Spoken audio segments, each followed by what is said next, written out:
Hi, this is Pat McDonald, your host for Vote for Vermont, where our tagline is listening beyond the soundbites. We're continuing with our candidate interviews, and joining me today is Tim Buskey, who is a Republican running for the House of Representatives in Addison 3 district. That's correct. You have to tell us what that is. I love when you guys rattle off all these towns. What? Addison 3 has 5 towns in it. Addison, Panton, Ferrisburg, Vergennes, which is a city actually, right, and Waltham. The littlest city in the nation, correct? Currently, yes. Still, yes, very nice. Well, welcome. That's great. So you want to tell us a little bit about yourself? Well, Pat, first of all, I'm glad to be here. Oh, please, I'm glad you're here. It's a pleasure to do this kind of a program because it's probably one of the few things you can do right in this campaign year. I'm a retired small business person.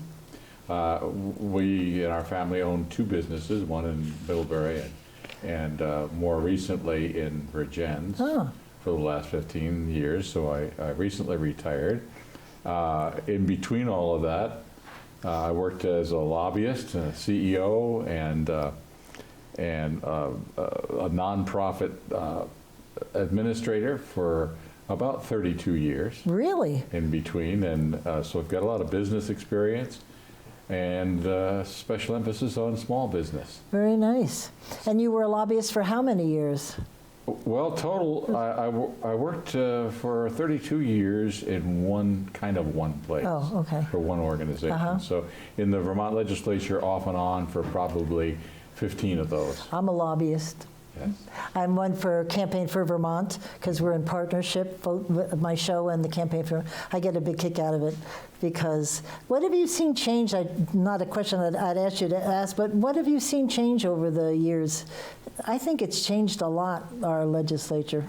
Well, yes, it very much used to be a citizen legislature, and it still is kind of, but there's been a number of changes. It's a lot more formal, I think, now right.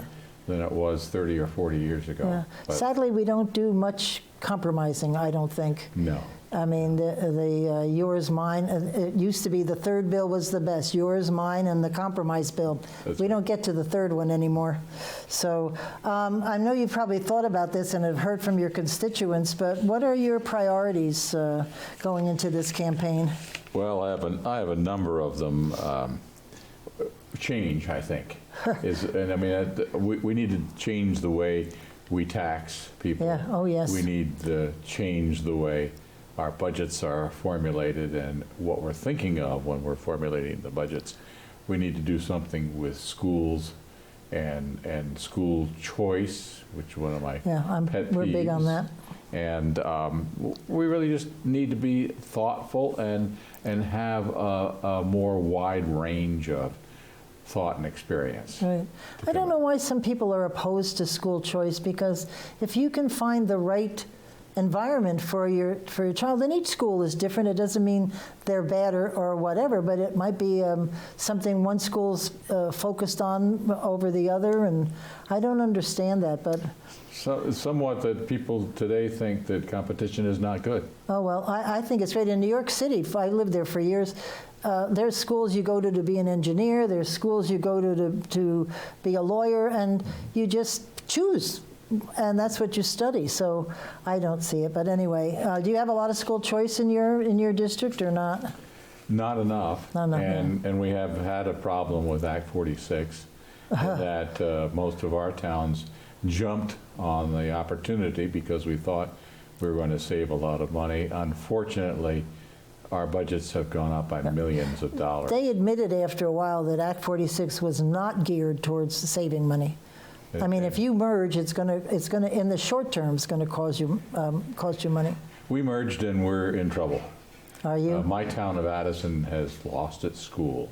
Our school has been closed, and so we no longer have a community school. We no longer have a focus for our community, and we're worried about the economics of that situation. Right.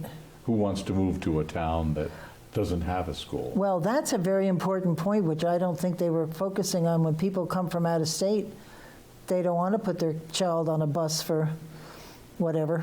And my grandchildren are now traveling on buses. Are they really? Yes. Well, there you go. And so that it's situation that, is very close to home for me. Yeah, I bet. So are they going to school in person, or are they doing half? 2 days a week, they're going to school in person, Yep. and then they have a middle day for cleaning and 2 more days of optional. They do on the computer at home, and they have they're providing some workspaces Oh, for the interesting. kids to go to do their homework Yeah. and to do other work during the week. Oh, that sort of sounds manageable. I hope it is. Manageable. Yeah, I like the cleaning in between. That makes some sense anyway. Wednesday seems to be cleaning Yeah, day. it's cleaning day. for I the should try that district. at home. So what other priorities were you looking at? Well, I'd like to have them take a look. In terms of the budget, I'd like to have the legislature take another look at how we formulate a budget. Where do we get the idea of spending, and what do we spend on? And we need to prioritize what we're spending on, because we were in a pandemic. Right. There's no real reason to spend on things you don't have to have. Right. You really need to refocus yourself on what it is that you need to survive Yeah. and to go forward. Because most of us we're not taking in a lot of money during the pandemic. Nope. Some people are not working. Some people Right. are losing their homes. Some Yeah. people are losing their small businesses. Did you know people that are losing their homes? I haven't heard of that. thank They're goodness. not. They're on the verge. Yeah, right. And we have closed a few businesses in Virginia. Oh, too bad. The Main Street is beginning to look a little bit sad right now. That's the first town I worked in, Virgins. I worked for Simmons Precision, and I ran their outplacement service. They were sadly laid off 50 employees for aerospace engineers.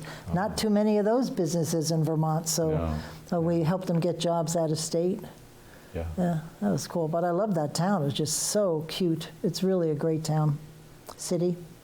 City. Sorry. City. Come from New York, It's it's just a hard. government. I know exactly.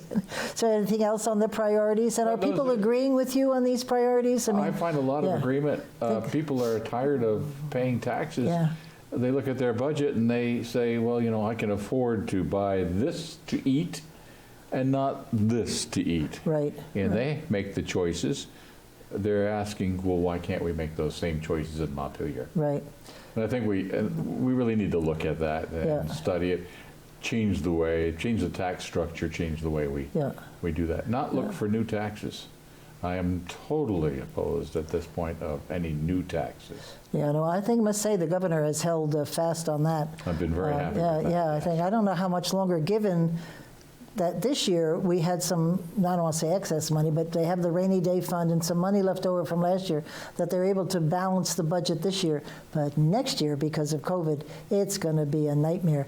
You've got the 4.5 billion pension. You have, I haven't quite figured out yet what's happening with the higher ed and our colleges. And then you have Lake Champlain, which has still not been cleaned up, nor any of its of the other waterways here. And if the EPA comes in and helps us, we're just going to get one big bill for their work here. That's for it's sure. going to kill us. Yep.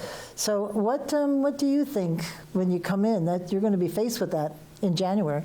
That's going to be he's working on it now, the governor's budget. And where do you think there's any leeway? It seems to me we got to bring more revenue in and cut expenses, but I don't know where. I really don't. I think we have to cut expenses. Yeah. I don't know where revenue is going to Yeah. come from. No. And I don't like to say that we'll find a Right. place, a source of revenue. Well, because they have to do what you said. What are we, the fourth highest in taxes? And Yeah. I mean, we're not, some of the places we're not really good. We're at the higher end of those 1 to 10 things. And taxes and workers' comp, all that stuff just works against us. And it drives small business out. That's, Right. another, the small business is sitting thinking, well, when is it going to be our turn Right. to get some relief here? Well, how can we handle those? You'll find in the state and the legislature, well, you may know that from being a lobbyist, they look at small businesses like these people have beaucoup bucks, and they don't have any understanding of the smallness of the margin of profit. It's not big. It's very tiny, and Yeah, sometimes it's non-existent. Well, exactly, but they don't get that. They think when you own your own business, you're just floating in dough, and so you can cough it up. But So it's I can not true. pay those who I want to pay. and Right, not pay that. exactly. Well, it happens all the time. We were in the healthcare business. My wife and I ran a residential care home in Oh, Virginia. wonderful. And took care of 18 of our Yeah. best friends, sick folks, folks that maybe could not afford to go anywhere else. And we lived on Medicaid. Yeah. Because Medicaid was what was available. A lot of folks can't afford the cost Right. of care now, and we kind of dedicated ourselves to the poorest and the sickest people. So in those terms, the margin is even less. I bet. You find that some years you're putting your own money in, and some years you make Wow. a little bit of money Yeah. to cover those losses. I don't understand why the legislature doesn't see this. I mean, people bring in their profit and loss statement. That doesn't seem to hit home. I mean, it's just terrible. And especially in that industry, I mean, really good nursing homes are hard to find. Very hard, and they're very expensive. Yeah, very. My mother was in for 6 months before she passed away. And I think what made the difference is either my sister or I were there every day. Just because we showed interest that we wanted my mom to be well cared for. Now you can't be there. No, yeah, exactly. In those, Exactly. under the circumstances that we have today. But Yeah. So the governor is promising, excuse me, is promising to veto the Global Warming Solutions Act. Oh, and I hope he does. Exactly, but I think there's enough votes to override him, sadly. So it'll probably be a law. Have you been paying attention to what they've done with that charming the thing? Global Warming Solutions Act, although it recognizes that we may have an extreme climate change problem, it doesn't come through with any solutions. Right. It's just sitting there without those solutions, and where can we go from there? It has a provision in there that sets up a 23-person council. Right, who has power like crazy, right? Right, it's an unelected Right.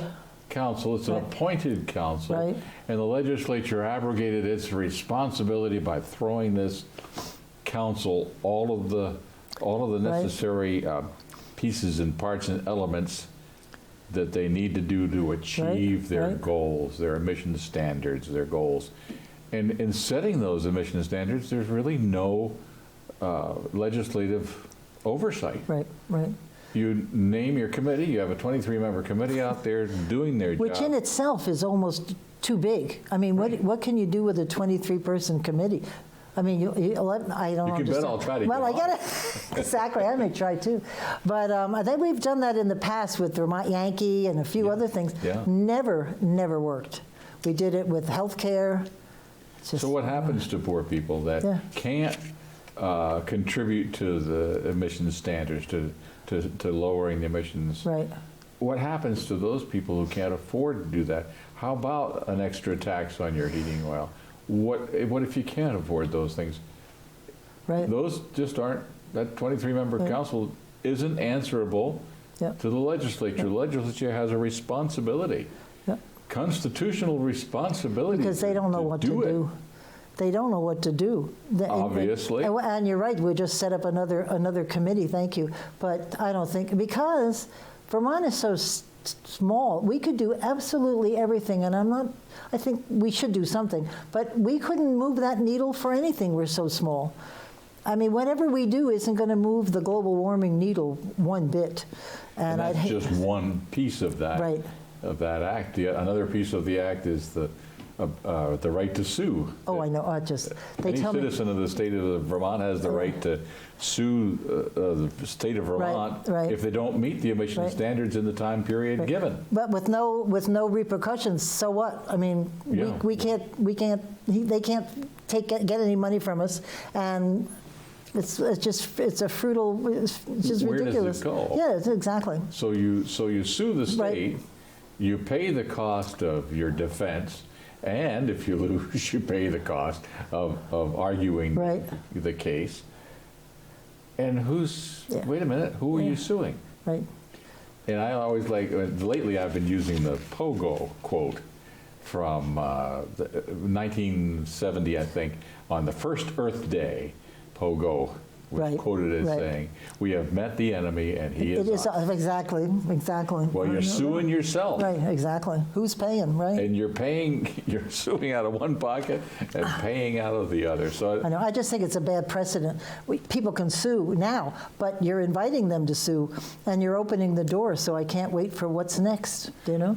yeah, if we could get it to be vetoed, then we could sit back a little bit, think about this, and utilize the time for the new biennium to come, and utilize the time to really talk and maybe have some diverse viewpoints.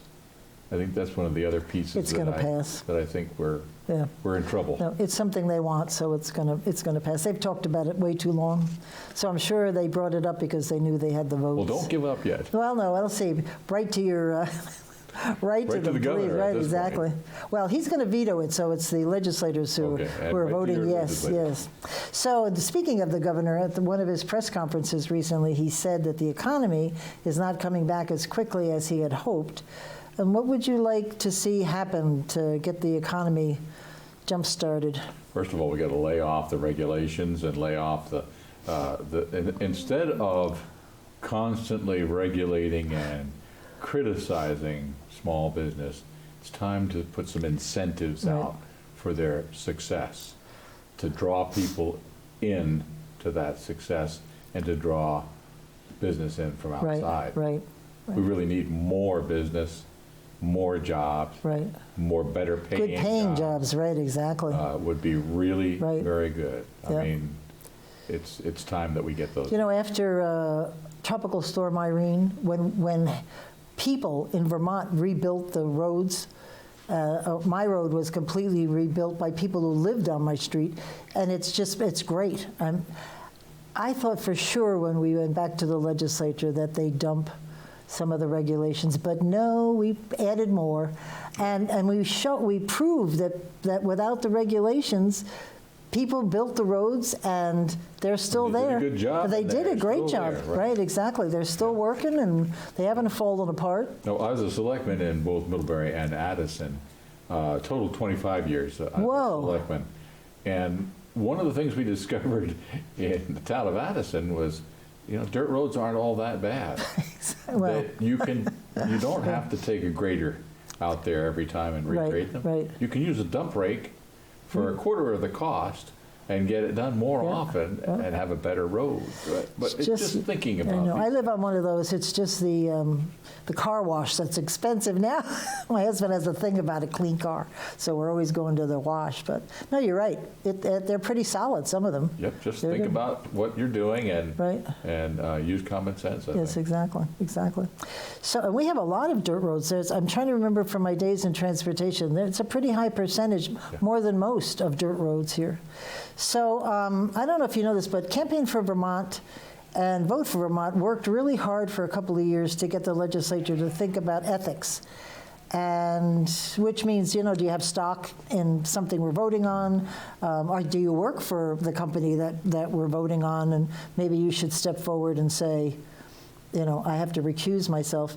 There was a little bill that's floating around, but there's no teeth to it. It's one of those, ho-hum sort of things. So you slap my hand and I'm going to vote anyway. Do you think that we should have an ethics bill? We were one of 2 states who didn't have anything. And I've always been surprised at the idea that we don't Vermont have did it. not Yeah. have one. Well, they think we all know each other and it's a small state, but you'd be surprised. I served on a number of boards and committees, and one of the first things I did on the committee I'm serving on now, I'm the vice president of the Shard Villa of Columbus Smith Estate in Salisbury. Oh, really? And one of the first things we did when I came on the board was to get a conflict of interest policy. Good for you. It's important. Yeah, you think? It's important I know. because of the way we operate. Right. We have to, and there's not many people that are on a board, and suddenly you find yourself Yeah. in conflicting situations. I've seen them mostly where it's so obvious. It's mostly the local boards. Yeah. You know, the guy who owns all the land is on the zoning committee. It's just, it's so ridiculous. But But you need to disclose it. well, yes, And be transparent. Right.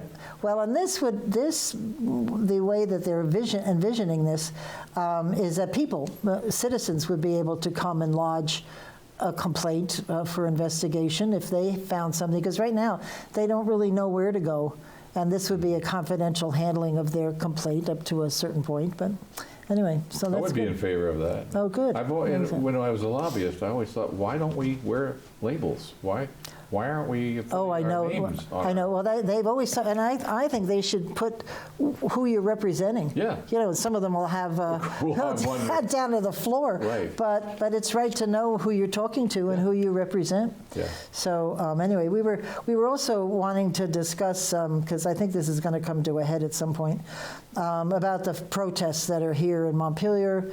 I don't think you've had in Burlington for sure, but nothing in your area, have you? We have lots of discussion going on. Oh, okay, but And peaceful and quiet and respectful? It's very, very respectful. Good. And very quiet. I think we've had some very good discussion on the green in Virgins that have been Oh, open and interesting. invited to, and folks were invited to come. They had a series of discussions on the green over the last 3 or Nice. 4 weeks, Nice. and have done a really nice job. That's good I to think, hear. You know, it's all of that begins, respect and those things begin at home with the Right. family. Right. And unfortunately, a lot of times today, we lack in that area. Yep. But it all begins there. That's where, you know, the respect for life and the respect for elders and Right.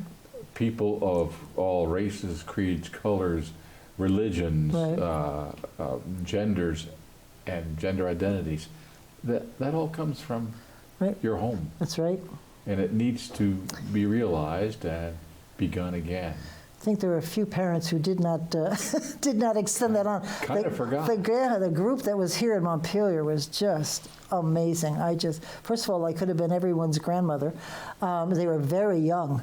And you know yourself in sales and stuff that you look at the audience and you deliver your point based on the audience. And Yes, yeah. the audience I was in did not really like or respond well to the yelling and screaming and name calling and signs, defund the police and, you know, do this and that. And it's just, it didn't help. I wasn't sold for sure.